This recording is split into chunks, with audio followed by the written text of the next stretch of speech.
భగవద్గీత 2వ అధ్యాయం 21వ శ్లోకం. వేద వినాశినం నిత్యం యయేన మజమవ్యం కథం స పురుషః పార్థ కం ఘాతయతి హంతికం.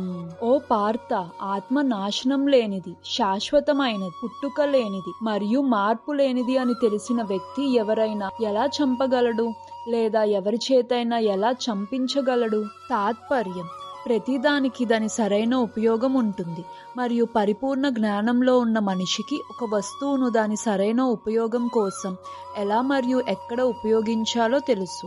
అదేవిధంగా హింసకు కూడా దాని ఉపయోగం ఉంది మరియు హింసను ఎలా ఉపయోగించాలో జ్ఞానం ఉన్న వ్యక్తిపై ఆధారపడి ఉంటుంది.